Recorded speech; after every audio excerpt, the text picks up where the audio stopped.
لمعات اسلامی کے نام سے انہوں نے اسلامی تاریخ کے کچھ بہت درخشاں واقعات کو منظوم کیا تھا۔ وہ ابھی چھپا نہیں ہے، میرا ارادہ ہے کہ میں اسے چھپواؤں۔ حال کے ناموں میں مثال کے طور پر محشر بدایونی میرے چچا ہیں، میرے والد کے حقیقی چچا زاد بھائی۔ پھر دلاور فگار ہیں، میرے والد کے حقیقی پھوپھی زاد بھائی۔ مطلب یہ کہ ایک ہی گھر میں بات کر رہا ہوں، ایک دادا پردادا، ایک نانا پرنانا کی۔ تو اس طرح سے نیّر صاحب یہ رہا ہے معاملہ۔ اور میرے والد کے چچا زاد بھائی سبطین احمد ہیں، انہوں نے بہت کام اسلامی تاریخ پر کیا ہے، انگریزی اور اردو میں بھی۔ پاکستان میں سیرت النبی کی 2 جلدیں انہوں نے انگریزی میں ترجمہ کیں، وہ وہاں چھپی ہیں۔ اس کے بعد ان کا انتقال ہو گیا۔ تو یہ مختلف دھارے نیّر صاحب، یہ بھی صرف اس لیے کہنا پڑا کہ کچھ پدرم سلطان بود والی بات نہیں ہے، لیکن یہ چونکہ آپ نے پوچھا ہے اس لیے بتایا۔ نیّر مسعود: نہیں، یہ بات ضروری بھی تھی۔ مسعود: اب کچھ اپنی والدہ کے بارے میں فرمائیے۔ عرفان صدیقی: والدہ کے بارے میں عرض کرتا ہوں۔ میری والدہ، اصل میں میری اپنی شخصیت پر میری والدہ کی بہت گہری چھاپ ہے۔ صورتحال یوں ہے جیسا اکثر گھروں میں ہوتا ہے۔ میری والدہ اپنے مزاج کے اعتبار سے اور میرے والد اپنے مزاج کے اعتبار سے خاصے مختلف یعنی ضدین جیسے تھے۔ ایک بے حد رقیق القلب اور نرم اور گداز یعنی میری والدہ، اور ایک بظاہر بہت سخت اور با اصول یعنی میرے والد۔ والد سے تو جو کچھ سیکھا بہت سیکھا، البتہ اگر کہا جائے تو جو کچھ ٹوٹے پھوٹے لفظ آتے ہیں وہ اپنے والد اور دادا کی وجہ سے آتے ہیں۔ مدرسہ اور کالج اور اسکول کا اتنا ہاتھ نہیں ہے، لیکن اندر جو کچھ ملا ہے شخصیت کو، اس میں بہت زیادہ دین میری والدہ کی ہے۔ میری والدہ خود بھی شاعرہ تھیں اور باقاعدہ شعر کہتی تھیں، اور بہت مطالعہ تھا ان کا۔ بلکہ آپ کو حیرت ہوگی اگر میں یہ بتاؤں کہ میں نے اردو کی جتنی بھی بنیادی کتابیں پڑھی ہیں وہ سب اپنی والدہ کی وجہ سے پڑھی ہیں، اس لیے کہ وہ منگواتی تھیں، وہ پڑھتی تھیں، علاوہ ان چیزوں کے جو والد پڑھاتے تھے۔ تو گویا پہلا تعارف جو کچھ ہوا اردو کے بنیادی ادب سے وہ اپنی والدہ کے حوالے سے۔ ان کی شخصیت کی کچھ چیزیں ملیں، مثلاً بہت رقیق القلب تھیں۔ یہ بھی معلوم ہوا کہ نہیں صاحب، بہت زیادہ وقت جو گزرا ہے کوئی بہت خوبی کی بات نہیں ہے، لیکن یہ کہ یہ سب چیزیں اندر کہیں جذب ہیں۔ ایک اور پہلو جو اکثر آپ نے دیکھا ہوگا، بار بار وہ شاعری کا ایک پہلو ہے میری، لیکن ہے بہت اہم معاملہ، یعنی کربلا کے واقعے نے جس طرح مجھے متاثر کیا ہے، یہ بڑی دین ہے میری والدہ کی۔ نیّر مسعود: تو 3 روایتیں آپ کے پس پشت رہی ہیں، دینی اور مذہبی روایت ایک، ادبی روایت اور ایک تصوف کی روایت۔ کربلا کا ذکر آپ نے کر ہی دیا، اب تو خیر باقاعدہ یہ ایک مضمون بن گیا ہے کربلا کا، اور بہت دلچسپ بات یہ ہے کہ اس میں آپ کا نام بہت کم لیا جاتا ہے۔ شمس الرحمن فاروقی صاحب تو برہم ہو گئے تھے اس بات پر کہ عرفان کا نام نہیں لیا جا رہا ہے۔ آپ نے غالباً سب سے پہلے باقاعدہ اس کو شعر کا استعارہ بنا کر پیش کیا ہے، تو یہ ہم لوگ پوچھنا بھی چاہ رہے تھے کہ اسے محض استعارہ گھڑنے کا شوق تو نہیں کہہ سکتے، یہ استعارہ تو موجود تھا ہی ہمارے یہاں۔ اگر جدت کا شوق ہوتا تو کوئی اور استعارہ اور علامتیں ڈھونڈتے، تو ایک علامت جو ہمارے یہاں کمزور طریقے پر موجود تھی، آپ نے اس کو بالالتزام برتا اور بہت آگے بڑھا دیا۔ اس وقت بھی اگرچہ ہمارے افتخار عارف کی بھی بہت شہرت ہے اور انہوں نے بہت کچھ اچھے شعر کہے بھی، لیکن تعداد میں بھی آپ کے شعر ان سے زیادہ اور تنوع میں بھی زیادہ ہیں۔ تو کیا سبب تھا کہ آپ کو اس واقعے کے علامات یا رموز اپنے خیالات کے اظہار کے لیے زیادہ سازگار معلوم ہوئے؟ عرفان صدیقی: عرض کرتا ہوں، یوں ہے نیّر صاحب کہ مجھے زندگی کے وہ موضوعات جن کے بارے میں مجھے کچھ کہنا ضروری محسوس ہوا، ان میں ایک بہت پیش یا افتادہ بات لگے گی، مگر ہے، میں اس میں کیا کر سکتا ہوں؟ ظلم اور بے انصافی اور جبر اور تشدد کے مقابلے میں آدمی کی خودی کا اس بات کیوں کر ممکن ہے؟ نیّر مسعود: بہت عمدہ بات ہے۔ عرفان صدیقی: تو صاحب یہ سب چیزیں کہیں نہ کہیں میرے خمیر کا حصہ ہیں، اپنے آپ تو ایسا نہیں ہو گیا کہ یہ سب چیزیں اچانک مجھے اہم معلوم ہونے لگیں۔ ظاہر ہے کہ اندر سے میری نشو و نما اس قسم کی تھی کہ یہ چیزیں بہت اہم لگتی رہیں، تو یہ موضوع مجھے بہت بنیادی موضوع لگتا ہے نیر صاحب کہ آدمی کیا واقعی بے بس ہے؟ کیا ایسا ہے کہ آدمی ظلم کے سامنے کوئی حیثیت نہیں رکھتا؟ تو کربلا کے سلسلے میں یہ تھا کہ جیسے کینوس میں آپ دیکھیں گے کہ اب یہاں مطلب کی بنیاد واضح کر دوں کہ ایک تو موضوع یہ ہے کہ یہ صرف ایک موضوع، ایک پہلو ہے، لیکن ایک موضوع یہ ہے کہ انسان انتہائی جبر اور انتہائی تشدد، انتہائی ظلم کے مقابلے میں اپنے آپ کو، جسے قرآن صبر کہتا ہے، ہم لوگ اس کو بہت محدود معنی میں استعمال کرتے ہیں۔ اپنی خودی کا اس بات کیوں کر سکتا ہے؟ اس کے مقابلے میں کوئی کہاں تک خود کو قائم رکھ سکتا ہے؟ یہ موضوع مجھے صاحب بڑا اہم لگتا ہے، بلکہ مجھے تو ساری دنیا میں اگر آپ سچ پوچھئے تو ہر طرف یہی چیز نظر آتی ہے، اور اس میں زبان کی کوئی قید نہیں ہے۔ یہ لڑائی ازل سے جاری تھی اور ابد تک جاری رہے گی۔ میں نے لکھا بھی ہے، پھر ایک عجیب تماشا رہے گا صدیوں تک، یہ کار زارے کمانو گلو ہے کتنی دیر۔ یہ شعر جس غزل میں شامل ہے وہ دوسرے مجموعے شب درمیاں میں ہے۔ کینوس کی شاعری میں سے شعر میں آپ کے سامنے عرض کرتا ہوں: سروں کے پھول سرے نو کے نیزہ کھلتے رہے، یہ فصل سوکھی ہوئی ٹہنیوں پہ پھلتی رہی۔ یا یہ کہ جو بھی تم چاہو وہ تاریخ میں تحریر کرو، یہ تو نیزہ ہی سمجھتا ہے کہ سر میں کیا تھا۔ تو عرض کرنے کا مقصد یہ ہے کہ جب سے میں نے لکھنا شروع کیا ہے مجھے یہ موضوع بہت اہم لگا ہے، اور اس کی جھلک آپ نے دیکھی۔ نیر مسعود: اچھا، اب آپ کو خیال ہوگا کہ آصف فروخی نے انتظار حسین سے جو گفتگو کی تھی وہ بہت خوبصورت انداز میں شروع کی تھی کہ انہوں نے ایک دم پوچھ لیا کہ انتظار صاحب آپ کو دنیا کیسی لگتی ہے؟ جیسی کہ انتظار حسین کی عادت ہے کہ بظاہر وہ گھبرا گئے، بوکھلا کر پوچھا، بھائی کیا مطلب؟ تو یہ جو آپ کے یہاں کربلا کی علامتیں ہیں، اس میں آپ نے جیسا بتایا کہ ظلم اور جبر کے خلاف اپنی شخصیت کا اس بات، یہ کربلا بہت بڑا استعارہ ہے۔ تو اب ہم سبھی ایک طرح سے محسوس کر رہے ہیں کہ ظلم اور جور کے ماحول میں گھرے ہوئے ہیں۔ شاعر ظاہر ہے کہ اس کو زیادہ محسوس کرتا ہے، اس لیے کہ زیادہ حساس ہوتا ہے۔ تو مسئلہ یہ ہے کہ ہم ظلم و جور میں گھرے ہوئے تو ہیں، لیکن ظلم و جور کرنے والے ہم کو نظر نہیں آ رہے ہیں۔ ہوتا ہے نظر نہیں آ رہا ہے، ورنہ ان کے خلاف ہم مورچہ کھول دیتے۔ تو آپ کو کیا محسوس ہو رہا ہے کہ یہ جو ہوسٹائل دنیا آپ کے مقابلے میں ہے، اس کی ہوسٹیلیٹی کہاں ہے، کس نوعیت کی ہے؟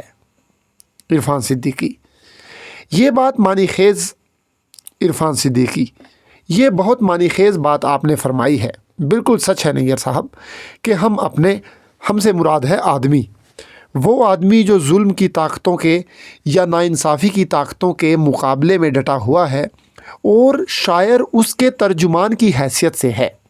ان طاقتوں کو پوری طرح آئیڈینٹیفائی نہیں کر پاتا، ان کی شناخت بہت مشکل ہو گئی ہے کہ اب بالکل سفید و سیاہ کے خانوں کی طرح ظلم اور مظلومی بٹی ہوئی نہیں ہے۔ نیر مسعود: ہاں، نہیں ہے۔ عرفان صدیقی: شاید شروع میں بھی یہی صورت تھی، لیکن اس وقت یہ پہچان اس لیے آسان تھی کہ ظلم کے ذرائع معلوم تھے اور وہ بہت محدود تھے۔ مسعود: ظلم کرنے والی جو طاقتیں ہیں ان کو آئیڈینٹیفائی کرنے کا ایک سوال ہے، یعنی آدمی جو ظلم کے خلاف ڈٹا ہوا ہے، ظلم کا شکار ہے، وہ پہچان نہیں پا رہا ہے کہ کون سی طاقتیں ہیں جو اس پر ظلم کر رہی ہیں، ظلم کی کتنی جہتیں ہیں۔ نیر مسعود: ہاں، اصل مسئلہ تو یہی ہے، اگر اس کو پہچان لیا جائے تو اس سے لڑنا آسان ہو جائے۔ مسعود: اور ظلم کی کتنی صورتیں ہیں؟ بعض چیزیں ایسی ہوتی ہیں ڈاکٹر صاحب کہ آپ کو بظاہر نہیں لگے گا کہ ظلم ہو رہا ہے، لیکن پس پردہ۔ نیر مسعود: ہاں، کاروبار بہت فنکارانہ ہو گیا ہے، مظلوم کے پاس تو کوئی فن نہیں ہے۔ مسعود: جیسے میں اس سے ہٹ کر ذرا ایک بات کہوں، ایک مرتبہ آپ بھی کہہ رہے تھے کہ ایسے کئی لوگ ہیں ہمارے دانشوروں میں جو مثلاً یہ کہ باقاعدہ